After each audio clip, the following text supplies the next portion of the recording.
rouler, les nous prier, en pile chaîne va casser,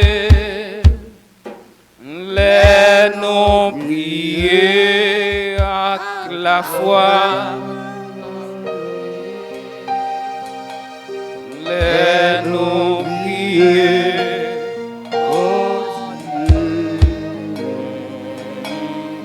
Toujours tendez.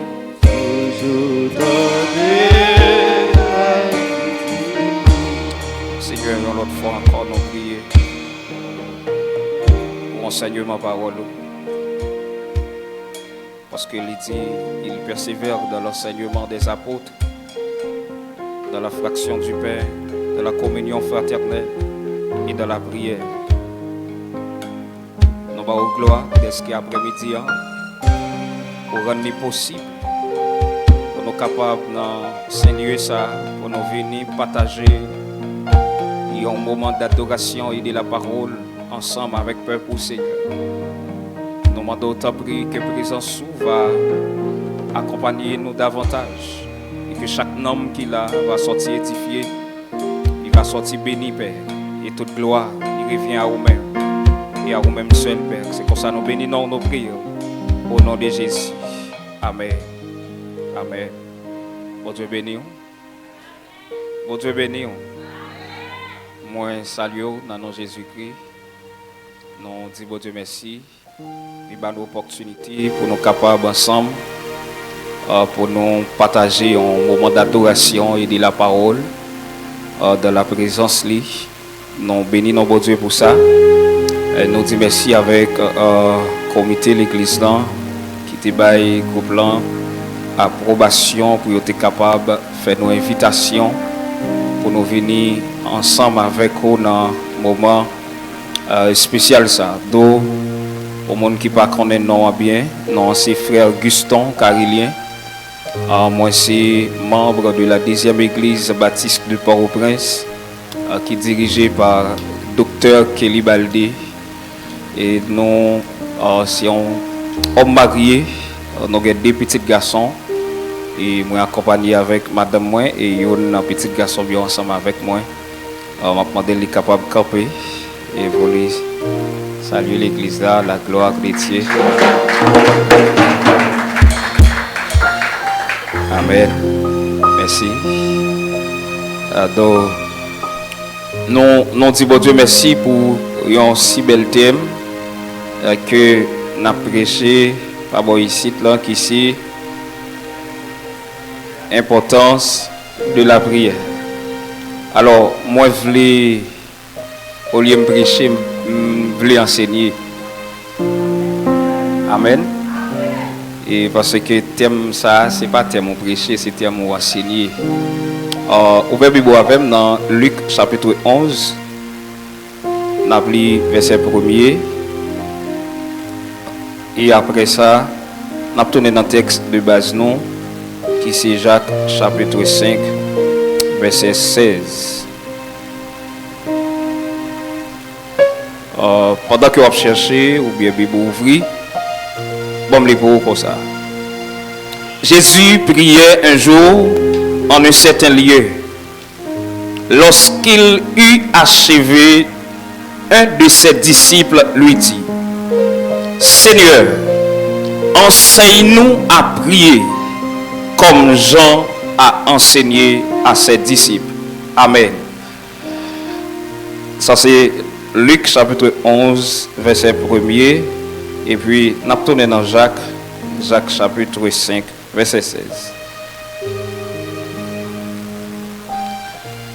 On a pris seulement verset 16 dans Jacques.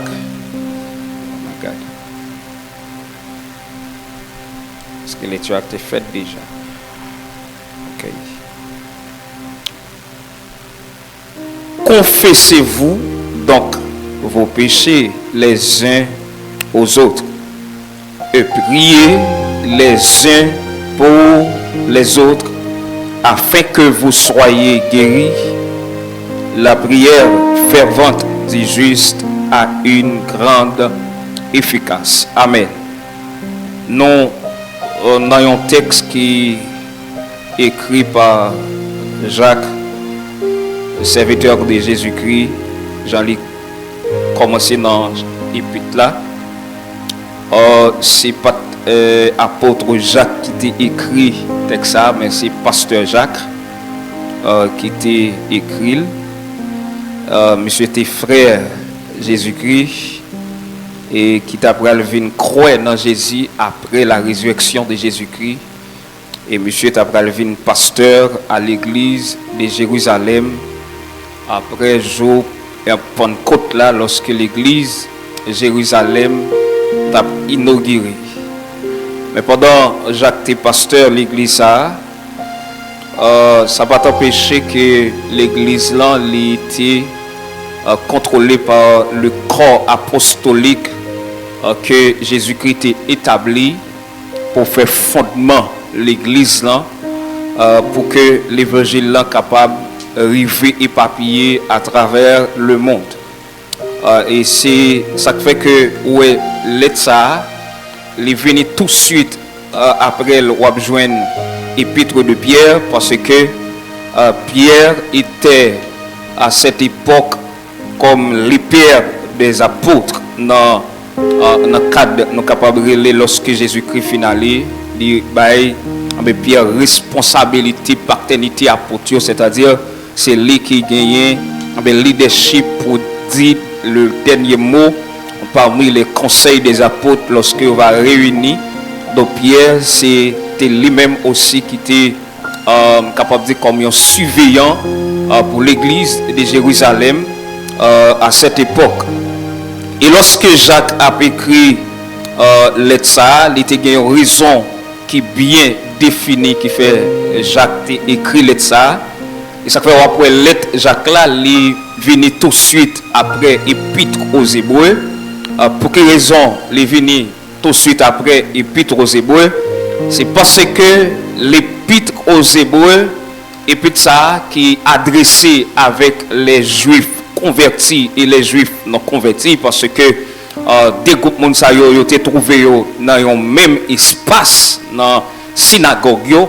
Lorsque yo tape la prière dans synagogue, ben Juifs qui étaient chrétiens yo avec Juifs qui pas chrétiens yo te gagné confusion parmi eux concernant le ministère de Jésus-Christ sur la terre comme sacrificateur, comme roi et comme étant le Fils de Dieu.